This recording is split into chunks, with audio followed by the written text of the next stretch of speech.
പഞ്ചസാര ലായനിയിൽ മുക്കാതെ ഒരു വെറൈറ്റി പാൽബന്നാണ് നമ്മൾ തയ്യാറാക്കാൻ പോകുന്നത്. അപ്പോൾ അതിനുവേണ്ടി നമ്മൾ കുറച്ച് ഈസ്റ്റും പഞ്ചസാരയും ചൂടുവെള്ളവും ഒന്ന് മിക്സ് ചെയ്തെടുക്കാം. ഇത് തയ്യാറാക്കുന്നതിന് വേണ്ടി നമ്മൾ ഇവിടെ 1 കപ്പ് മൈദ എടുത്തിട്ടുണ്ട്. അതിലേക്ക് ആവശ്യമായിട്ടൊരു ഉപ്പ്, കുറച്ച് ഏലക്ക പൊടിച്ചത്, കുറച്ച് ബേക്കിംഗ് സോഡ. ഇനി ഇതിലേക്ക് 1/2 കപ്പ് പഞ്ചസാര പൊടിച്ചതിന് ചേർത്ത് നന്നായിട്ടൊന്ന് മിക്സ് ചെയ്തെടുക്കും.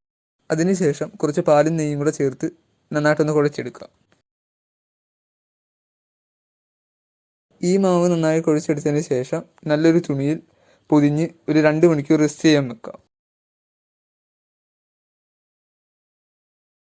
2 മണിക്കൂറിന് ശേഷം ഈ മാവ് നന്നായിട്ട് പൊങ്ങി വന്നിട്ടുണ്ട്. ഇനി ഇത് നമുക്ക് ചെറിയ പീസുകളായി മാറ്റിയെടുക്കാം.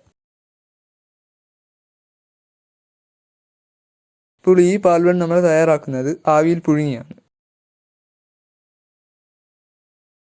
നല്ലൊരു വെറൈറ്റി പാൽബൺ ഇവിടെ തയ്യാറായിട്ടുണ്ട്. ഇപ്പോൾ ഈ വീഡിയോ ഇഷ്ടപ്പെട്ടാൽ നമ്മുടെ ചാനൽ സബ്സ്ക്രൈബ് ചെയ്യുക. അതുപോലെ തന്നെ നമ്മുടെ വീഡിയോ ലൈക്കും ഷെയറും ചെയ്യുക.